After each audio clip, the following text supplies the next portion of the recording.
Hello everyone, welcome back to my channel. When I was maybe 8 or 9 years old, I started to have a lot of mouth ulcers. I have such painful mouth ulcers, and my mother and my grandfather used to take me to hospital. The dentist used to do something, I don't know, whatever he used to give me to rinse. And then, I used to puke out blood. Somehow submerge the ulcers or kill the ulcers, I have no idea.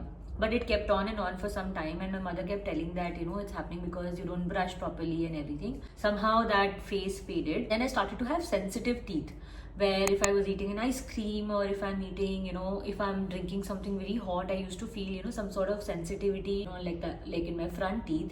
I used to see these ads of Sensodyne and all that, and like because you have sensitive teeth and you have to use that. I don't know, I kept changing my toothpaste and then I kept going back to something else, but that sensitivity in my teeth never changed. Then I started to see that when I was eating an apple or when I was eating a guava, like I was taking a bite by myself, I could see blood on the fruit, and I was like, why is this happening? So I had such weak gums that even if I was biting a apple or banana also, I used to see like little drops of blood. Now this was alarming, that why is this happening, and I never knew that why it is happening. I used to just wash up. Even if I was brushing in the morning, I used to see blood when you spit it out. But I didn't want to go to a dentist, and I was like, why is this happening with me? And of course, when I got into this journey, I stopped my sugar intake. I switched to dates or fruits. I started to see something really strange, that whenever I was brushing my teeth, there was no blood. So I realized, oh, maybe this happened because I reduced my sugar. You see, so I also had black gums. So I don't have now any black gums now. So can you see? I realized that these black gums are also changing, and the texture and the color of the teeth also started to change. Like I used to have yellow and very like dull teeth, and they also started to change without the change in toothpaste, without going to a doctor, just by changing my diet. This was very surprising, that how the quality of the teeth and your oral health dependent on the gut. And I was amazed with these factors. Also talking about that why gut connected to your oral health. Your body is acidic. Your saliva is also in your body, and the saliva is also acidic. Now when the saliva is acidic, your teeth and your tongue and your gums are basically covered in that acidic saliva. So when you heal your body from inside, what happens is that then your oral health is also healed. So I attended the Nature Cure Health Retreat, which was hosted by Arun Sharma. There he taught us the quick fixes. We are having pain and suddenly we want something to relieve. What do we need to do?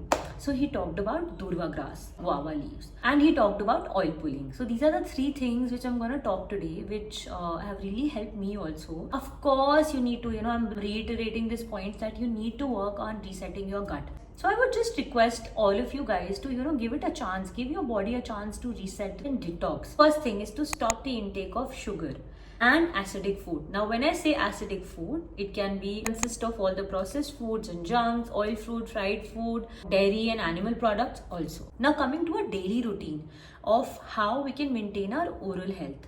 So we know that we need to brush our teeth twice a day, right? So choose a toothpaste which is organic and which has natural ingredients. In your toothpaste, just read the ingredients, and sodium lauryl sulfate, SLS, should not be there. Second is excess of fluorides. Third is triclosan. I don't know how to pronounce it, but it's called triclosan. And fourth, artificial sugars like aspartame or saccharin. Fifth, propylene glycol. Sixth, also look for artificial colors and dyes if they are added in your toothpaste, to make that toothpaste really colorful.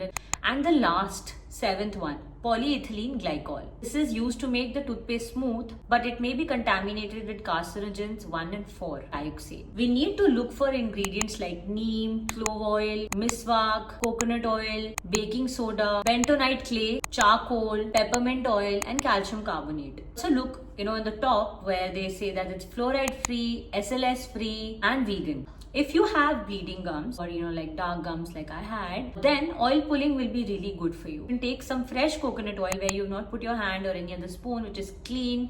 So you can take 1 spoon of coconut oil from there, and you can just swish it in your mouth and throw it in the dustbin, because coconut oil can jam the sewage pipes. So You can just throw it into the dustbin and then wash your mouth, like rinse your mouth again, and then you can brush your teeth. Post that, you can even clean your tongue with the toothbrush, or if you have any tongue cleaner. Avoid all the chemical based, those mouth washes which are coming these days. They kill the enzymes in your saliva, which will help you digest your food. So this is the durva grass, and you can find this in any garden. If you can go to a garden and you'll see grass there. In between anywhere, this long grass will be there. If you don't have a garden, if you don't get this around you can even order it from Amazon. You can even order a plant from the Amazon. Don't go for durva grass juice or powders, because I don't know how authentic it is, and I would prefer that if you go for a fresh plant. You would have seen this in rituals also. This is offered to Ganesh Ji. It's also very amazing for our teeth and gums. Chewing a few strands of durva grass daily also can reduce oral bacteria, prevent infection, and even stop the bleeding gums. It's like a natural toothbrush. In case if you have any toothache, if you're having any issue in your mouth and you suddenly need a quick fix, you can go for durva grass and just start to chew like a chewing gum. Now coming to the guava leaves. Boil them in water and use it as a natural rinse. Guava leaves are rich in anti-inflammatory properties and antimicrobial compounds. It can reduce the plaque, heal the swollen gums, and even fight bad breath. Now if you have toothache or gum pain, you can apply clove oil there. Just a drop on a cotton swab and apply it to the affected area. Clove contains eugenol, which acts as a natural pain reliever and disinfectant also. So these are some quick fixes and daily routine which we can follow for our oral health. Coming back to fixing this from the root cause. To fix oral health with our gut. When we heal our gut, our oral health will also be healed, as I shared about myself also. What you eat, your stress, your sleep, everything counts. These natural remedies are simple, chemical free and effective. Start small and see the difference. And if you found this helpful, then like, comment and share, and subscribe our channel for more healthy tips coming every week.